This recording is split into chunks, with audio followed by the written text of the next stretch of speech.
Você é um piloto responsável, mas será que é bem informado? Por acaso você acredita que economizar no óleo, esperando que ele escureça, é um sinal de inteligência financeira? Ou que em uma emergência, a visibilidade extra do seu capacete aberto fará a diferença, ignorando o risco de lesão facial? Se a sua resposta é sim, prepare-se. Os 7 mitos mais mentirosos sobre motos que você já ouviu. Primeiro mito: moto sempre gasta menos que carro. A crença popular de que uma motocicleta invariavelmente representa uma economia total de custos em comparação com um automóvel. O senso comum foca apenas no consumo de combustível e no preço de compra inicial, ignorando o quadro financeiro completo ao longo do tempo. Embora a motocicleta geralmente tenha um consumo de combustível consideravelmente menor por quilômetro e um preço de aquisição inferior, a análise completa de custos revela que essa economia não é sempre garantida. O fator crucial é a desvalorização e a manutenção. Motos, especialmente modelos de alta cilindrada ou esportivos, podem ter uma desvalorização percentual acentuada nos primeiros anos. Além disso, a manutenção preventiva e corretiva, pneus, kits de relação, pastilhas de freio, em motocicletas pode ser mais frequente e proporcionalmente mais cara do que em carros populares, devido à menor durabilidade de peças de desgaste e à necessidade de mão de obra especializada em modelos específicos. Em muitos cenários de uso intensivo ou viagens longas, a diferença de custo operacional total entre uma moto e um carro econômico se estreita drasticamente. A verdadeira economia da moto reside na agilidade no trânsito urbano, tempo economizado e nos custos de estacionamento reduzidos. Contudo, em termos financeiros brutos, deve-se ponderar: 1. Seguro. O seguro de motocicletas de alta cilindrada ou visadas para roubo pode ser proibitivo, superando facilmente o seguro de um carro de valor semelhante. 2. Pneus. Pneus de moto que são trocados com mais frequência, especialmente os traseiros, custam mais por unidade e duram menos que os de carro. 3. Conforto e capacidade. O carro oferece conforto, capacidade de carga e segurança contra intempéries e acidentes que a moto não oferece, o que representa um custo-benefício implícito para o usuário que necessita desses fatores. Portanto, a moto é mais econômica em combustível, mas o carro pode ter uma manutenção total anual mais previsível e, em alguns casos, menor desvalorização, tornando o mito da economia sempre algo a ser cautelosamente avaliado pelo consumidor. A decisão deve ser baseada no uso pretendido e no tipo de veículo em comparação. Exemplo: uma moto 125 cc é muito mais econômica que uma caminhonete, mas a diferença para um carro popular 1.0 é menor do que se imagina. Segundo mito: capacete aberto é mais seguro porque dá mais visão. A percepção de que a melhor visão periférica e a sensação de amplitude proporcionadas pelo capacete aberto, JET, se traduzem em um aumento na segurança geral. Essa crença associa a capacidade de ver mais o ambiente diretamente a uma maior capacidade de antecipar perigos e, consequentemente, a uma menor chance de acidente grave. A realidade física e estatística contradiz essa afirmação. Embora o capacete aberto possa oferecer uma visão periférica ligeiramente maior na borda inferior, dependendo do modelo, a diferença de campo de visão em relação a um capacete integral, fechado, de boa qualidade, é insignificante para a prevenção de acidentes. O ponto de falha crucial do capacete aberto é a proteção de impacto. De acordo com estudos de acidentes de motocicleta, aproximadamente 35% dos impactos na cabeça de motociclistas ocorrem na região da mandíbula e do queixo. O capacete aberto oferece zero proteção estrutural para essa área vital, deixando o rosto, queixo e a mandíbula completamente expostos a lesões graves, fraturas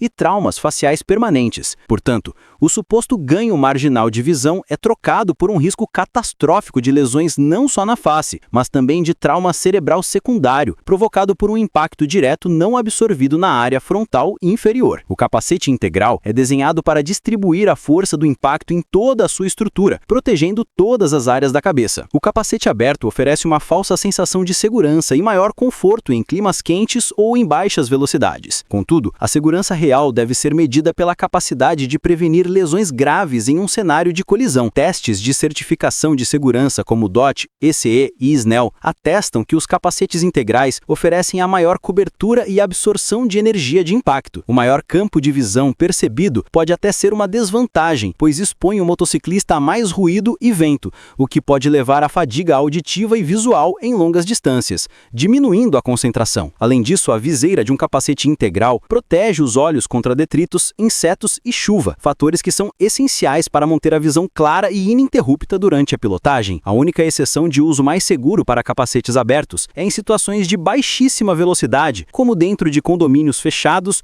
ou estacionamentos.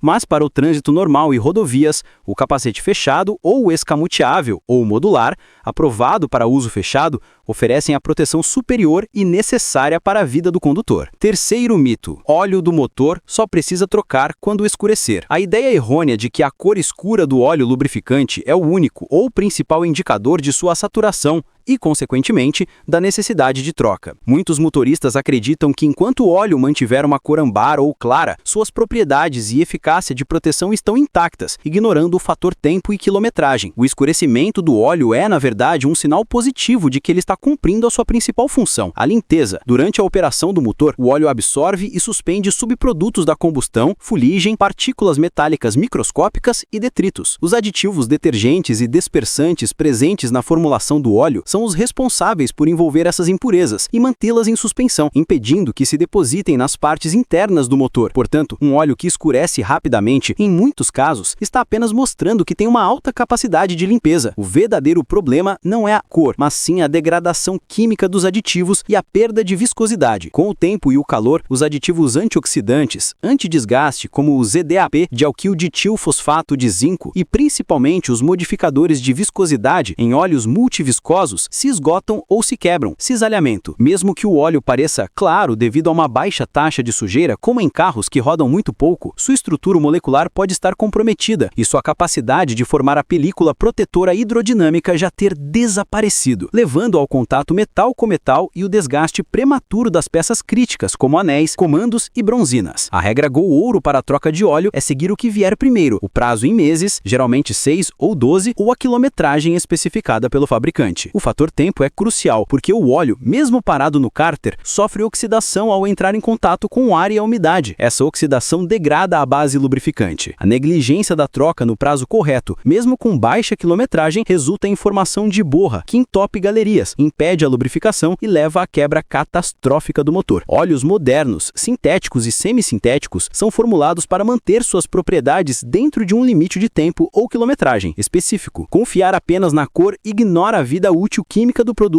e transforma o óleo de protetor em um vetor de danos. O motorista deve sempre consultar o manual do proprietário para saber o tipo de óleo, a especificação, a API, ACEA e os intervalos de troca, nunca confiando em um critério visual subjetivo. Quarto mito: motos grandes são mais perigosas que as pequenas. A percepção comum de que o tamanho ou a alta cilindrada e potência, motos grandes, são o principal fator de risco e, consequentemente, causam mais acidentes graves do que as motos de baixa cilindrada, motos pequenas. Essa crença foca na capacidade de atingir altas velocidades rapidamente como vetor exclusivo de perigo. A afirmação é uma simplificação perigosa que ignora a experiência do condutor e as condições de uso. Estatisticamente, as motocicletas de baixa cilindrada até 300 cc, que constituem a maior parte da frota em circulação e são usadas intensamente como veículo de trabalho, serviços de entrega, mototáxi, estão envolvidas em um número absoluto maior de acidentes. Isso se deve, em grande parte, à exposição elevada do condutor ao trânsito diário, ao maior tempo que passam circulando em áreas urbanas de alto risco e à frequentemente menor experiência ou treinamento dos condutores. Por outro lado, as motos de alta cilindrada, superiores a 600 cc, tendem a ser pilotadas por indivíduos com mais experiência e são utilizadas predominantemente para lazer, em rodovias ou vias de maior velocidade, onde a natureza da colisão, em termos de energia cinética, pode resultar em maior gravidade. Mas o número de incidentes por quilômetro rodado pode ser inferior. Além disso, as motos maiores geralmente vêm equipadas com tecnologias de segurança avançadas, como ABS, sistema de freios anti-travamento, controles de tração e diferentes modos de pilotagem, que são cruciais na prevenção de acidentes e que raramente são encontrados em modelos básicos básicos de baixa cilindrada. O perigo de uma motocicleta não está inerentemente em seu tamanho ou potência, mas sim na combinação de 3 fatores cruciais. Primeiro, a atitude e habilidade do piloto. A inexperiência ou a pilotagem arriscada, independentemente da moto,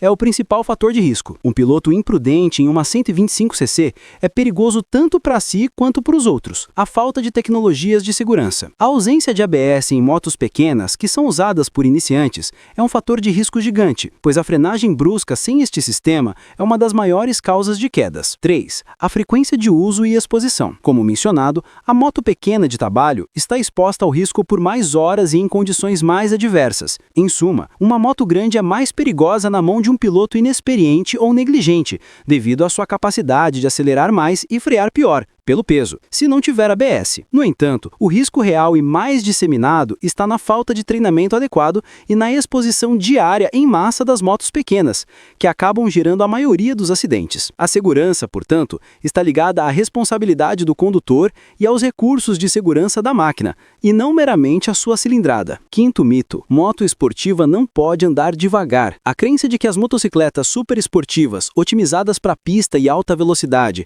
são mecanicamente incapazes de rodar em velocidades urbanas baixas ou de congestionamento entre 10 e 40 km por hora, sem engasgar, superaquecer ou exigir um esforço físico desproporcional, levando alguns a crerem que forçar essa situação pode danificar o motor. A afirmação é uma simplificação falsa, mas baseada na dificuldade e desconforto que pilotar uma moto esportiva impõe nessas condições. O motor de uma esportiva é desenhado com uma curva de torque concentrada na faixa alta de rotações, RPMs, característica de motores de alta taxa de compressão e cilindros com curso curto. Quando operado em baixas rotações, o motor se torna áspero e menos responsivo. O principal fator que gera a percepção de que a moto não pode andar devagar é a relação de marchas. A primeira marcha é geralmente longa, tala, feita para manter a moto em movimento por mais tempo antes de atingir o limite de rotação, exigindo, portanto, um domínio da embreagem do piloto. Para manter uma velocidade constante e baixa, o piloto deve modular constantemente a força transmitida à roda traseira,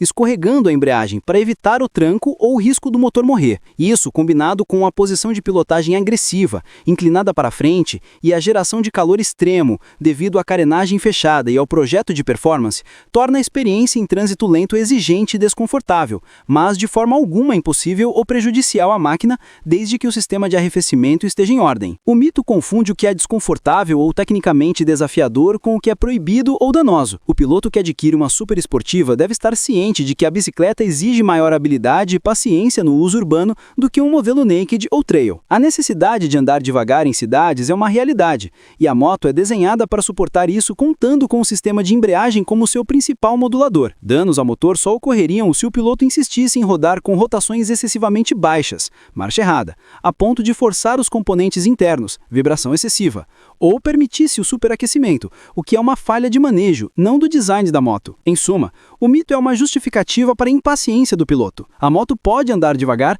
mas está sempre pedindo para ir rápido, e o piloto precisa de técnica para negar esse pedido. Sexto mito: acelerador vicia a moto. A crença de que se o motociclista acostumar o motor a rodar sempre em altos RPMs, acelerando constantemente e de forma agressiva, a moto se vicia nesse padrão de uso e passa a ter um desempenho ruim, engasgar ou falhar quando pilotada de forma mais suave ou lenta. Essa lenda atribui um comportamento quase psicológico ou de dependência ao motor, como se ele esquecesse de como funcionar em baixas rotações. A ideia de que o acelerador vicia a moto é totalmente infundada do ponto de vista mecânico e da engenharia automotiva. O motor de combustão interna opera com base em princípios físicos e químicos e não desenvolve vícios. O que realmente ocorre é que o uso constante em alto regime de rotações e de forma agressiva pode mascarar problemas de manutenção e, ao mesmo tempo, acelerar o desgaste de alguns componentes. Um motor frequentemente submetido a altos RPMs e com trocas de marchas bruscas tem mais tendência a acumular depósitos de carbono em válvulas e câmeras de combustão e a exigir mais de componentes de atrito, como a embreagem e pneus. Quando essa moto acostumada a altos RPMs é pilotada de forma suave, o motociclista pode pode perceber problemas que já existiam, mas eram encobertos pela injeção extra de combustível e pelo fluxo de ar em alta velocidade. Por exemplo, uma vela de ignição suja ou um sistema de injeção levemente desregulado não causam falha perceptível a 8.000 RPM, mas causam engasgos imediatos ao tentar manter 2.000. O termo vício está, na verdade, relacionado à necessidade de manutenção e ao ajuste dos sistemas de alimentação e ignição. Em motos carburadas, rodar sempre em alta pode levar à carbonização e à necessidade de limpeza e ajuste do carburador para o desempenho otimal em baixas RPM. Em motos injetadas, pode indicar problemas nos bicos injetores ou no corpo de borboleta, acúmulo de sujeira no atuador de marcha lenta. Outro fator é a má regulagem da folga das válvulas. Um motor rodando no limite pode ter o sintoma de folga desajustada minimizado em alta, mas exacerbado em baixa. O motor de uma moto foi desenhado para operar em toda a sua faixa de rotação. O que realmente define o bom funcionamento são as revisões periódicas e o uso de combustível e óleo de qualidade, garantindo que as peças de desgaste e os sistemas de alimentação e ignição estejam dentro das especificações de fábrica. Rodar em alto RPM não é viciar, mas sim exigir o máximo do projeto, que, se não acompanhado de manutenção rigorosa, expõe as falhas que o uso suave revelaria de forma mais evidente. Sétimo mito: moto não pode pegar estrada longa. A crença de que as motocicletas são veículos intrinsecamente inadequados para viagens de longa distância e múltiplos dias e que tal uso levará a um desgaste prematuro, falhas mecânicas ou colocará o piloto em risco. Essa ideia popular muitas vezes se baseia na visão de motos de baixa cilindrada até 160 cc, lutando em rodovias ou no desconforto físico percebido em longas horas de pilotagem. A realidade é que motocicletas são amplamente utilizadas e muitas vezes projetadas para viagens longas. Existem categorias inteiras, como Touring, Adventure, Big Trail e Sport Touring, cujas características principais justamente são o conforto, a autonomia e a robustez para cobrir grandes distâncias. Os motores modernos, mesmo de média cilindrada, acima de 300 cc, são projetados com sistemas de arrefecimento e lubrificação eficientes, que lhes permitem rodar por períodos estendidos sem superaquecer ou sofrer desgaste excessivo, desde que a manutenção esteja em dia. O que realmente define a viabilidade de uma viagem longa de moto não é a capacidade inerente da máquina, mas sim a preparação, o modelo específico e a ergonomia. Uma moto urbana de 125 cc fará uma viagem de 1.000 km, mas o fará de forma menos eficiente, mais cansativa e exigindo mais do motor do que uma moto touring projetada para tal. O fator limitante da moto em estradas longas é quase sempre o piloto, fatiga, necessidade de paradas frequentes para descanso e não a máquina, exceto em casos de negligência na manutenção. A diferença fundamental entre uma moto e um carro em longas distâncias está no conforto e na segurança contra intempéries. O mito se sustenta na exposição do piloto. Porém, em termos de reconfiabilidade mecânica, uma moto bem mantida é tão confiável quanto um carro. O ponto crucial para desmistificar é o foco na preparação. Para encarar estradas longas, o motociclista deve 1. Manutenção. Garantir que pneus, óleo, relação, freios e fluidos estejam em condições otimais. 2. Ergonomia. Adaptar a moto com acessórios de conforto, como bolha maior, banco customizado, para reduzir a fadiga do vento e da posição. 3. Pilotagem. Respeitar os limites do motor mantendo uma velocidade de cruzeiro que não force as rotações excessivamente. E, crucialmente, planejar paradas estratégicas a cada 1 ou 2 horas para descanso e alongamento. Muitas motos, como as Adventure, possuem tanques grandes que oferecem autonomia superior a 300 km, provando que a engenharia moderna está totalmente alinhada com o propósito de rodar longas distâncias. O mito, portanto, é refutado por milhões de quilômetros percorridos anualmente por motociclistas.